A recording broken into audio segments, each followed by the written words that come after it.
Baik, pemirsa, terima kasih Anda masih bersama kami dalam Market Opening dan kita akan mengulas kembali bagaimana dengan pergerakan pasar hari ini dan juga strategi investasinya untuk Anda. Kita lanjutkan kembali perbincangan bersama dengan Mbak Victoria Feni dari MNC Sekuritas.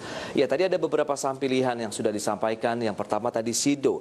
Dan ini juga menjadi pertanyaan buat saya juga begitu. Seberapa menarik SIDO bisa menjadi pilihan investasi untuk perdagangan hari ini sebenarnya Mbak Feni? Ada sentimen apa yang mendorong SIDO nanti akan memberikan cuan untuk investor? Ya, yang pertama secara fundamental memang kita tahu bahwa sektor consumer tadi memang lumayan imun terhadap gejolak resesi. Yang kedua, dari SIDO sendiri bisnisnya ini juga bahan bakunya bahan baku lokal sehingga jadi tidak terlalu tergantung kepada fluktuasi nilai tukar rupiah. Nah, sementara itu dari kinerja ekspor juga yang akan ditingkatkan oleh manajemen ini juga harusnya bisa membuat kinerja fundamentalnya menjadi lebih baik lagi.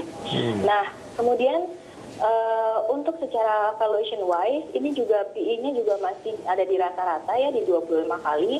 Ini menurut saya sangat menarik sekali untuk SIDO ditransaksikan untuk hari ini dengan level-level support itu di 1380 dengan target price terdekat di resisten di 1500-an. Baik. Itu untuk entry level sebaiknya kita buy on weakness saja menunggu pada saat ada pelemahan dari SIDO yang sedang naik 0,7% atau kita riding saja dengan pergerakan saat ini begitu untuk kita mengambil posisi di 1.500 untuk profit taking nanti. Ya, saya rasa untuk posisi buy on weakness di 1380 atau di 1400 ini menjadi support-support yang kuat untuk teman-teman bisa untuk kembali akumulasi untuk saham SIDO sih, Mas. Baik, selain SIDO, sektor konsumer yang Anda jagokan tadi di awal begitu, memang ini tidak terlalu terkena dampak ya dengan pandemi karena orang ya pasti butuh untuk konsumsi dalam artian dengan produk-produk yang ditawarkan tadi oleh SIDO maupun yang lainnya. Ya, selain dari sektor consumer, memang kita masih overweight untuk sektor menara. Nah, kami memang untuk call untuk saham seperti tower ya, di mana hari ini ada isu positif untuk beberapa saham di sektor menara dengan adanya wacana adanya pajak sewa dari PPH atas bangunan dan tanah yang akan diturunkan oleh pemerintah dari level 10% menjadi 5%. Nah, tentunya hal ini menjadi sentimen positif bagi tower itu sendiri.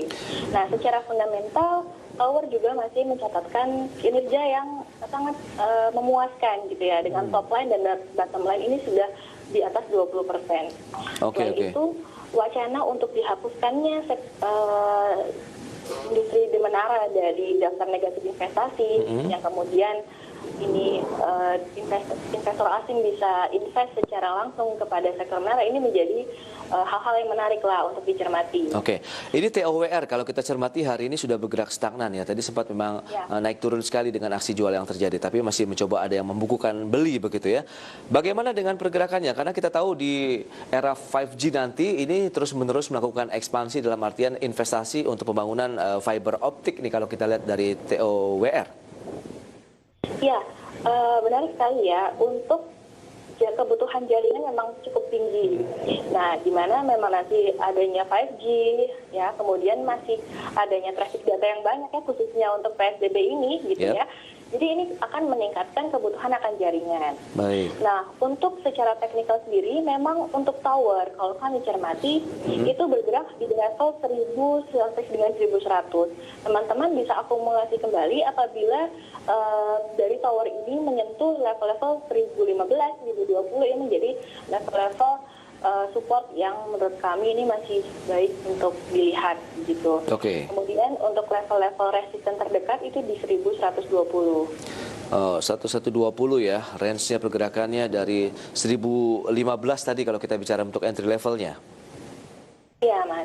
Baik, berarti memang tidak terlalu fluktuasi pergerakannya, maksudnya dalam artian gain yang bisa didapatkan kalau kita bicara mengenai TOWR begitu. Bagaimana dengan big caps? Tapi banyak sekali yang ditawarkan second linernya ini, Mbak Feni. Lebih kepada karena apa? Big capsnya kan biasanya yang selalu banyak direkomendasikan oleh sejumlah analis. Ya, kalau kita lihat memang big cap seperti tadi saya bilang, memang kecenderungan dari nanti adanya rebalancing dari indeks beberapa indeks besar ya seperti MSCI dan juga FTSE dalam waktu dekat ini memang cenderung akan menekan saham-saham big caps ya, seperti perbankan dan juga consumer big caps lainnya. Betul, betul. Nah, sehingga memang kami lebih menyarankan untuk melihat saham-saham second liner, meskipun tadi Tower juga menjadi yang big caps juga ya. Yes, betul. Memang kita masih kecenderungannya ke situ, Mas. Oh, oke. Hanya 2 saja kah SIDO dan TOWR yang Anda rekomendasikan? Adakah sektor lain yang cukup seksi, misalnya komoditas, begitu dengan beberapa pergerakan dari CPO kemarin sempat ada informasi bahwa sudah mulai ada kenaikan harga, kemudian dibukanya lockdown sejumlah negara tujuan ekspor komoditas kita. Ini bisa memberikan tentunya dorongan kuat untuk pergerakan aktivitas bisnis dari emiten-emiten komoditas. Iya, kita juga masih melihat favor untuk positif ya bagi sektor komoditas, khususnya untuk CPO, karena memang harganya harga komoditasnya sendiri juga meningkat signifikan hari ini. Nah, kalau bisa kita cermati untuk saham-saham CPO, ini kita masih favor untuk LSIP.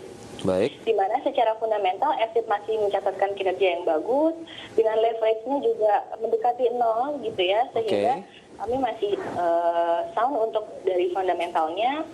Untuk level-level masuk memang dari LSIP sendiri ya, kalau saya lihat memang sudah cukup tinggi ya di level 1000. Betul. Jadi kalau teman-teman untuk masuk mending untuk buy on weakness saja. Di 950, 940 ini level-level yang cukup menarik lah. Oke, dengan peluang potensial upside-nya, karena kita lihat memang dalam 3 bulan terakhir saja di level 600-an menuju 1015 kalau kita lihat pergerakannya. Memang luar biasa sih dalam 3 bulan. Bagaimana nih kalau misalnya peluang potensial upside apabila terjadi pelemahan untuk mengambil posisi buy on weakness tadi? Iya, kalau menurut saya memang peluang upside masih ada ya untuk terdekat di 1060. Namun memang saya bilang tadi untuk LSIP atau dengan sektor-sektor komoditas seperti CPO ini sangat fluktuatif ya, tergantung juga dengan harga komoditas harian. Sehingga teman-teman investor juga bisa mencermati apabila sudah menyentuh di level 1060, 1100 ini untuk melakukan asset profit taking terlebih dahulu. Baik, program biodiesel sendiri yang digadang-gadang oleh pemerintah begitu bahkan sampai dengan B100 ini apakah sudah mulai pudar euforianya nih Mbak Feni, bagaimana? Iya, tentunya untuk program pemerintah untuk B30 ini masih ongoing, masih proses dan memang secara secara distribusi juga sudah semakin baik ya. Kita tahu bahwa memang banyak sekarang SPBU yang menyediakan infrastruktur untuk disalurkannya B30 ini. Jadi menurut saya memang di sektor CPO terutama ini B30 masih menjadi sentimen positif, Mas. Oh iya. Baik, kalau kita lihat dari pergerakan movers hari ini, bagaimana Anda melihat pergerakan top gainers? Kita kan banyak didominasi memang saham-saham big caps, kemudian third liner. Nampaknya memang sesuai ini dengan arahan rekomendasi Anda untuk kita menyasar saham-saham di lapis kedua dan juga lapis ketiga. Ada JAST hari ini, Just Nita Telekomindo yang naik 14,47%, kemudian Zinc, Kapuas Prima Coal juga 9,29%, kemudian ada CARE, CARE, Metro Healthcare Indonesia naik 2,29%. Nah, bagaimana Anda melihat dengan saham-saham top gainer hari ini yang bergerak tadi seperti Anda katakan ini lapis 2, lapis 3 yang mendominasi market di sepanjang hari ini? Iya, kalau kita tahu memang market memang sideways ya. Jadi saham-saham big caps memang cenderung pergerakannya agak tertahan dan sektor-sektor second liner yang third liner ini yang cenderung kemudian naiknya signifikan. Namun teman-teman investor juga perlu memperhatikan untuk di saham-saham di third liner memang biasanya secara fundamental itu belum terlalu menunjukkan kinerja yang bagus gitu ya, secara fundamental. Jadi kalau dari MSCI Sekuritas sendiri memang lebih menyarankan untuk mengkoleksi saham-saham, boleh untuk saham-saham big caps ini tidak menjadi masalah ya, dan juga untuk saham di second liner tentunya dengan fundamental yang bagus. Dan prospek ke depan yang memang bagus juga. Gitu. Itu dia, memang tips yang Anda berikan juga sudah tepat begitu di saat kenaikan harga yang sudah cukup kencang seperti JSE tadi, kemudian Zinc, ada BES juga. Memang investor tentu harus mencermati juga ini apa sih yang menjadi penggeraknya begitu. Apakah lebih kepada teknika rebound kah atau apa, karena khawatir apabila sudah naik kencang seperti ini juga langsung terkena tekanan jual yang cukup dalam begitu ya Mbak Feni nantinya. Nah, jadi itu sebaiknya perlu dicermati. Dan bagaimana dengan beberapa saham yang sudah direkomendasikan, tentu ini bisa menjadi pilihan bagi investor maupun traders ya. Tadi ada SIDO, kemudian TOWR dan juga LSIP. Dan bagaimana dengan rekomendasi saham-saham lain yang mungkin dari sektor-sektor yang kemarin juga sempat tidak banyak bergerak atau lagging. Ada infrastruktur, kemudian properti, begitu Mbak Feni. Ini tidak menjadi bagian dari radarnya MNC Sekuritas ini. Iya, memang cenderung dari sektor-sektor konstruksi seperti properti ini masih lagging ya. Kita tahu memang dari untuk kebutuhan sekarang kan memang orang lebih menyasar ke konsumsi dan pemulihan akibat dari COVID. Sehingga program-program infrastruktur, kemudian kebutuhan tersier untuk perumahan ini cenderung melemah. Namun saat nanti ekonomi sudah pulih kembali, ini teman-teman perlu mencermati beberapa saham yang masih pergerakannya lagi tidak terlalu kenaikannya cukup tinggi gitu ya, seperti sektor-sektor lainnya. Nah, untuk sektor-sektor properti kami memang masih menyarankan beberapa saham yang memang fundamentalnya masih bagus seperti BSDE dan juga Powon. Nah, memang sampai dengan 24 September nanti PSBB di Jakarta masih dijalankan gitu ya.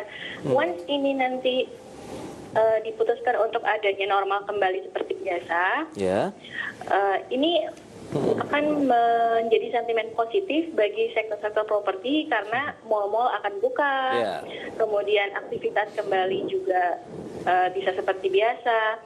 Tentunya hal ini akan mendorong sektor-sektor properti untuk kemudian meningkat. Meskipun yang kemarin masih lagging seperti itu ya. Anda sarankan tidak beberapa emiten yang berbasis properti begitu untuk kita pilih-pilih atau masih belum? Ya, untuk properti ini memang masa-masa ini menjadi masa yang tepat ya untuk dilihat kembali sebelum nantinya akan menguat, gitu ya. Untuk Powon, kami memang level-level support ada di level 400. Untuk Powon ya. Kemudian untuk level-level resisten terdekat itu ada di 430 dan 440. Ini cukup panjang. Dan memang masih ada upside ke sana. Sehingga memang kami masih untuk call buy untuk Powon ya Mas.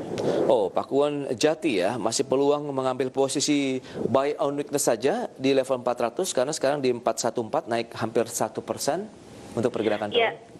Ya, kami memang level-level support yang paling baik memang di 400.